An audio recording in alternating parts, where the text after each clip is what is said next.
नमस्कार, मैं महेश चंद्र आज लेकर आया हूँ संधि पर 10 महत्वपूर्ण वैकल्पिक प्रश्न, जिसमें 10 प्रश्न होंगे, विशेष संधि होगा और 10 के 10 प्रश्न जो हैं बहुविकल्पी होंगे। आइए देखते हैं प्रश्न नंबर 1। संधि किसे कहते हैं? आपने बहुत बार संधि पढ़ी होगी। संधि किसे कहते हैं? 4 विकल्प हैं उसमें, और जो ये संधि टॉपिक है सभी हिंदी और संस्कृत विषय वाले छात्र छात्राओं के लिए, और जो प्रतियोगी परीक्षाओं की तैयारी कर रहे हैं उनके लिए बहुत महत्वपूर्ण होता है। इसलिए संधि किसे कहते हैं? ऑप्शन अ वाक्यों के मेल को, ऑप्शन ब शब्दों के मेल को, ऑप्शन स वर्णों के मेल को, ऑप्शन द मित्रों के मेल को। एक बार आपने विकल्प सुन लिए होंगे, प्रश्न सुन लिया होगा। अगर आप चाहें तो एक एक बार आप फिर से पढ़ सकते हैं, और आप कमेंट बॉक्स में उत्तर भी लिख सकते हैं। एक का अ है या ब है या स है या द है। चलिए, आपने उत्तर लिख दिया होगा। संधि किसे कहते हैं? संधि कहते हैं वर्णों के मेल को कहते हैं। इसका सही उत्तर है ऑप्शन स वर्णों के मेल को। जब हमारे 10 प्रश्न पूरे हो जाएंगे तो आपने 10 में से कितने मार्क्स प्राप्त किए वो भी आप कमेंट बॉक्स में लिख सकते हैं ईमानदारी के साथ। तो संधि किसे कहते हैं? संधि वर्णों के मेल को कहते हैं। तो आपको ये आना चाहिए, वर्ण किसे कहते हैं, शब्द किसे कहते हैं, वाक्य किसे कहते हैं, ये भी आना चाहिए। अगर आप कमेंट बॉक्स में वर्ण किसको कहते हैं लिखना चाहें तो लिख सकते हैं, शब्द किसको कहते हैं और वाक्य किसको कहते हैं ये लिखेंगे तो अच्छा ही रहेगा। तो संधि किसे कहते हैं? वर्णों के मेल को संधि कहते हैं। ऑप्शन 100। प्रश्न नंबर 2, संधि कितने प्रकार की होती हैं? ऑप्शन अ 2 प्रकार की, ऑप्शन ब 3 प्रकार की, ऑप्शन स 4 प्रकार की, ऑप्शन द 5 प्रकार की। तो संधि कितने प्रकार की होती हैं? संधि इसका सही उत्तर है, अगर आपने इसका उत्तर चुन लिया है तो अब हम इसका उत्तर बताने जा रहे हैं। संधि कितने प्रकार की होती है? इसका सही उत्तर है ऑप्शन ब 3 प्रकार की होती है संधि। स्वर संधि, व्यंजन संधि और विसर्ग संधि। संधि कितने प्रकार की होती है? 3 प्रकार की होती है। स्वर संधि, व्यंजन संधि और विसर्ग संधि। चलिए, प्रश्न संख्या 2 में आपके लिए एक प्रश्न है कि आप स्वर संधि के भेद बताइए। स्वर संधि के कौन कौन से भेद हैं आप कमेंट बॉक्स में लिख सकते हैं।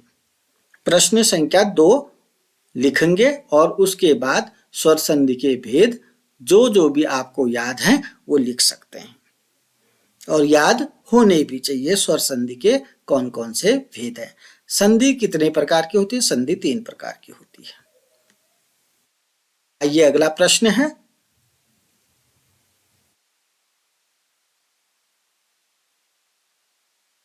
विद्यार्थी का संधि विच्छेद क्या है? ऑप्शन अ विद्य धन अर्थी, ऑप्शन ब विद्या धन आर्थी, ऑप्शन स विद्या धन अर्थी, ऑप्शन द विधन द्यार्थी। एक बार आप भी इसको पढ़ लीजिएगा, चाहे तो पॉज भी कर सकते हैं आप। पढ़ने के बाद हाँ, अगर आपको मेरा बोलना जल्दी लग रहा है तो पॉज कर लीजिएगा, पढ़ लीजिएगा और उत्तर की जांच कर लीजिएगा और उसके बाद कमेंट बॉक्स में लिख लीजिएगा। अब हम इसका उत्तर बताएंगे, विद्यार्थी का संधि विच्छेद क्या होगा। इसका सही उत्तर है ऑप्शन स, विद्याधन अर्थी। बाकी जो विकल्प हैं सभी गलत हैं। और भी ये विद्याधन अर्थी गलत है, विद्याधन आर्थी भी गलत है, विधन द्यार्थी भी गलत है। सही उत्तर है विद्याधन अर्थी। इसमें दीर्घ संधि है। दीर्घ संधि का सूत्र होता है अकः सवर्णे दीर्घः। तो आप विद्याधन अर्थी में दीर्घ संधि है। अगला प्रश्न है, महोदय का संधि विच्छेद क्या है। महोदय का संधि विच्छेद क्या है। महोदय ऑप्शन ए है, ऑप्शन अ महाधन दय, ऑप्शन ब महोधन दय, ऑप्शन स महाधन उदय, ऑप्शन द महाधन उदय। आप चौथे प्रश्न में सही उत्तर चुन सकते हैं, समय ले सकते हैं। समय के लिए अगर आपको और ज्यादा समय चाहिए पॉज कर सकते हैं, अगर सही उत्तर आपने उसके बाद चुन लिया है। नहीं तो आप वीडियो चलती रहे तो प्रश्न आपने इतने समय में 5-10 सेकंड में चुन लेना चाहिए, ज्यादा समय लगाने की भी आदत नहीं होनी चाहिए। तो महोदय का संधि विच्छेद क्या है, इसका सही उत्तर है ऑप्शन डी, महाधन उदय। इसमें गुण संधि होती है, तो आ धन उ बराबर ओ होता है, तो गुण संधि यहां पर होती है। बाकी ऑप्शन सभी अ ब स गलत हैं। तो सही उत्तर महोदय का संधि विच्छेद है द महाधन उदय। तो इसमें कौन सी संधि बताई हमने, गुण संधि बताई। अगला प्रश्न है, सच्चरित्र में कौन सी संधि है। ऑप्शन ए स्वर संधि, ऑप्शन बी व्यंजन संधि, ऑप्शन सी विसर्ग संधि, ऑप्शन डी गुण संधि। सच्चरित्र में कौन सी संधि है। इन 4 विकल्पों में से एक सही उत्तर है। अगर आप सही उत्तर तक पहुंच गए हैं तो कमेंट बॉक्स में लिख सकते हैं 5वां डैश ABCD या अ ब स द। चलिए, सच्चरित्र में कौन सी संधि है। इसका सही उत्तर है व्यंजन संधि। सच्चरित्र का संधि विच्छेद होता है सत धन, इस तरीके से हलंत लग जाएगा सद धन चरित्र। आपको समझाने के लिए मैं इसको लिख रहा हूं, आप इसको समझ सकते हैं। जैसे कि हमने बोला सच्चरित्र में व्यंजन संधि है। अब कैसे है, इस सच्चरित्र का संधि विच्छेद क्या हो जाएगा, सतधन चरित्र। और जो ये त है व्यंजन है, क्योंकि किसी अक्षर में हलंत लग जाता है तो वह व्यंजन कहलाता है। इसलिए इसमें हलंत लगने के कारण यह व्यंजन संधि हो गया है। तो सच्चरित्र में कौन सी संधि है, व्यंजन संधि है।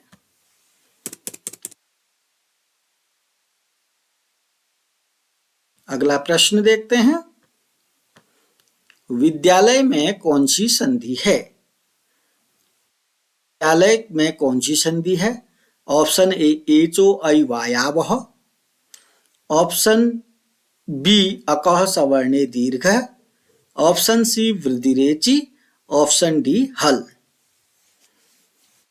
विद्यालय में कौन सी संधि है, आपको इन 4 विकल्पों में से सही उत्तर चुनना है।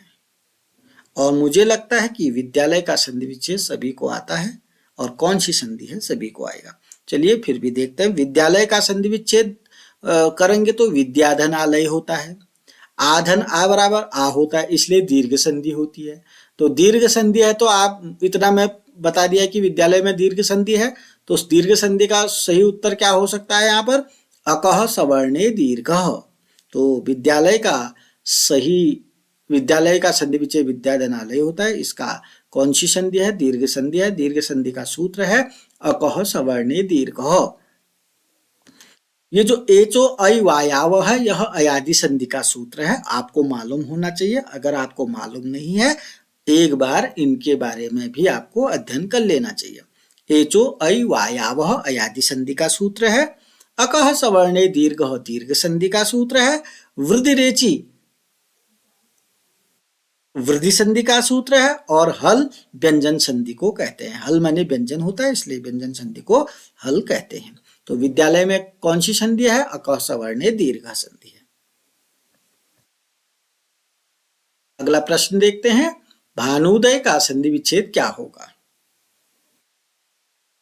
ये ऑप्शन ए भानु धन दय, ऑप्शन बी भानु धन दय, उत्तर देख लीजिएगा। ऑप्शन सी भानु धन उदय,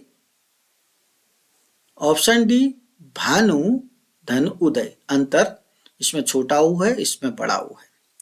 तो आप एक बार इसको पुनः देख सकते हैं, पॉज करके भी देख सकते हैं। भानुदय का सही संधि विच्छेद क्या है और कमेंट बॉक्स में लिख सकते हैं। आइए इसका सही उत्तर देखते हैं। भानुदय, भानुदय में दीर्घ संधि है, तो हमने क्या करना है? विकल्प में संधि विच्छेद ढूंढना है। तो इसका सही उत्तर है भानुधन उदय। सूर्योदय जैसा होता है भानुधन उदय। भानु मने सूर्य होता है, उदय मने सूर्य का उदय। तो भानुदय का संधि विच्छेद क्या होगा? भानुधन उदय। कौन सी संधि बताई मैंने? दीर्घ संधि। देखो छोटा ऊ धन छोटा ऊ बड़ा ऊ हो जाता है। ये भानुदय में बड़ा ऊ है ना, तो भानुधन उदय मने छोटा ऊ धन छोटा ऊ बड़ा ऊ। तो भानुधन उदय इसका सही उत्तर है। ऑप्शन सी इसका सही उत्तर है और इसमें दीर्घ संधि है। अगर कहीं पर आपको डाउट होता है, कहीं पर दिक्कत होती है, तो कमेंट बॉक्स में लिख सकते हैं अपनी समस्या को।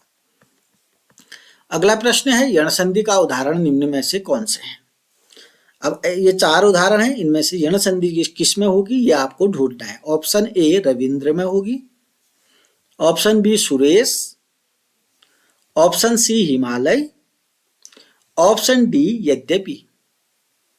यण संधि का विकल्प कौन सा है? यण संधि का उदाहरण कौन सा है आपको बता, एक बार आप देख लीजिएगा, पॉज कर लीजिएगा। तो नहीं तो आप समझ गए होंगे। यण संधि का सही उदाहरण है ऑप्शन डी यद्यपि।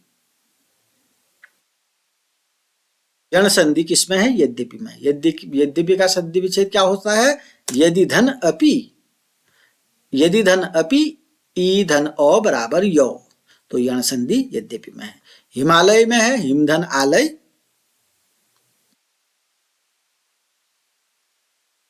दीर्घ संधि। सुरेश में है सूर्धन ईस, गुण संधि। रविंद्र का संधि विच्छेद आप करेंगे और इसमें संधि बताएंगे। जैसे कि यण संधि का सही विकल्प है यद्यपि, बाकियों में कौन सी संधि है आपको कमेंट बॉक्स में लिखना है। चलिए प्रश्न संख्या 9, व्यंजन संधि का उदाहरण कौन सा है? ऑप्शन ए पावक, ऑप्शन बी प्रत्येक, ऑप्शन सी सज्जन, ऑप्शन डी तपस्तेपे। तो व्यंजन संधि का उदाहरण कौन सा है, इसका सही उत्तर आपको मालूम है तो कमेंट बॉक्स में लिख सकते हैं। चलिए व्यंजन संधि का उदाहरण कौन सा है? ऑप्शन सी सज्जन। अब इसके बारे में थोड़ा सा आपको फिर से सिखाते हैं। सत जन, ये इसका हमने संधि विच्छेद किया। और जैसे भी इससे पहले हमने सच्चरित्र का संधि विच्छेद सिखाया आपको, उसमें भी व्यंजन संधि था, तो सज्जन में भी व्यंजन संधि है। देखो क्यों? सत धन जन, ये जौ का जो है तो बना दिया, तो आधा है हलंत है तो व्यंजन हो गया। इस प्रकार से व्यंजन संधि का उदाहरण है सज्जन। अब हम ये तो जान गए कि सज्जन व्यंजन संधि का उदाहरण है, विकल्प ये सी उत्तर है। बाकियों में कौन सी संधि है? 2 मैं आपको बताऊंगा और जो एक बचेगा उसका आप कमेंट बॉक्स में बताएंगे। चलिए, तपस्तेपे में है तपह धन तेपे, विसर्ग संधि है, इस 100 का विसर्ग बन जाता है। आपने जब साहित्य पढ़ते होंगे, किताबें पढ़ते होंगे, बहुत बार इस 100 का हम विसर्ग बना देते हैं। तपह तेपे, तपह धन तेपे हो जाएगा। 100 का क्या बन जाता है? विसर्ग, तो विसर्ग संधि होगी। प्रत्येक है, प्रति धन एक है, इसका तो हमने पहले भी बता दिया होगा आपको कभी। तो प्रति धन एक, यहां पर कौन सी संधि है? यण संधि है। अब आपको पावक में कौन सी संधि है, कैसा इसके संधि विच्छेद होगा, कमेंट बॉक्स में बताना है। और आज के लिए अंतिम प्रश्न है, प्रश्न संख्या 10, सही विकल्प कौन सा है? ऑप्शन ए सूर्योदय, सूर्योदय में अक सवर्ण दीर्घ संधि लिखा है, क्या सूर्योदय में दीर्घ संधि है? अगर सही है तो क्या सही उत्तर हो जाएगा? बी में है तथापि, तथापि में क्या गुण संधि है? अदेंग गुण, क्या विकल्प बी सही है? ऑप्शन सी गुरुवादेश, तो वायावह, ये जो अयादि संधि का सूत्र है, क्या गुरुवादेश में अयादि संधि है? और ऑप्शन डी प्रत्येक। इससे पहले विकल्प में मैंने बताया आपको कि प्रत्येक में यण संधि है, तो प्रत्येक प्रतिधन एक इको यणचि। तो अगर हम सही उत्तर देखें, सही विकल्प कौन सा है, तो सही विकल्प ऑप्शन डी है। प्रत्येक में यण संधि है, प्रतिधन एक में यण संधि है, इको यणचि। अब बाकी गलत क्यों है, इसको आपको बताना चाहिए। चलिए, सूर्योदय, सूर्योदय उदय, सूर्योदय में कौन सी संधि होगी? सूर्य धन उदय तो मैंने बता दिया, आप संधि बताएं, क्योंकि ये गलत विकल्प है। तथापि, तथा धन अपि, कौन सी संधि होगी? संधि विच्छेद मैंने कर दिया। गुरु धन आदेश, कौन सी संधि होगी? ये 3 विकल्पों के साथ हमने जो लिखा था ये गलत है, क्योंकि सही उत्तर है डी, बाकी सब गलत है। लेकिन गलत है तो सही बताना पड़ेगा। सूर्योदय में कौन सी संधि है? तथापि में कौन सी संधि है? गुरुवादेश में कौन सी संधि है? अगर आपको आता है तो कमेंट बॉक्स में लिखेंगे, नहीं आता है तो कमेंट बॉक्स में पूछेंगे। तो 10वें का सही उत्तर है ऑप्शन डी। तो ये रहे संधि से संबंधित 10 महत्वपूर्ण वैकल्पिक प्रश्न, जो कहीं पर भी किसी भी प्रतियोगी परीक्षा में पूछे जा सकते हैं। आपको संधि के बारे में अगर सामान्य अध्ययन करना है तो इन 10 प्रश्नों का आंसर भी आपको आना चाहिए, सीखना चाहिए। तो अभी तक आपने चैनल को सब्सक्राइब नहीं किया तो सब्सक्राइब करेंगे, वीडियो को पसंद आती है तो लाइक करेंगे, लाइक वाला बटन होगा एक अंगूठा वाला थंब टाइप का, उसको टच कर देंगे। कमेंट करेंगे, जितने भी प्रश्न मैंने आपसे किए कमेंट करेंगे, अन्य भी कमेंट करेंगे कि आपको इसमें और क्या नया सीखना है, क्या आपको कोई शब्द का संधि विच्छेद नहीं आ रहा है, या इन विकल्पों में से कोई विकल्प में आपको बहुत कम आ रहा है, या कुछ भी कमेंट आप इसमें कर सकते हैं। और अपने दोस्तों के साथ शेयर करेंगे, शेयर सभी को करेंगे, क्योंकि हिंदी विषय सभी के लिए अनिवार्य होता है। और ये जब प्रतियोगी परीक्षाएं होती हैं वहां पर भी हिंदी में कुछ न कुछ प्रश्न, 10-15 प्रश्न अनिवार्य रूप से पूछे जा सकते। जैसे पुलिस में, पुलिस का टेस्ट होता है तो उसमें 20 प्रश्न पूछे जाते हैं। ऐसे ही अन्य परीक्षाओं में भी हर जगह, जैसे बीएड एंट्रेंस देते हैं तो एक पेपर 100 नंबर का होता है, ऐसे ही प्रश्न पूछे जाते हैं। तो जरूर इसको अपने प्रत्येक दोस्त के साथ शेयर करेंगे। नमस्कार, धन्यवाद।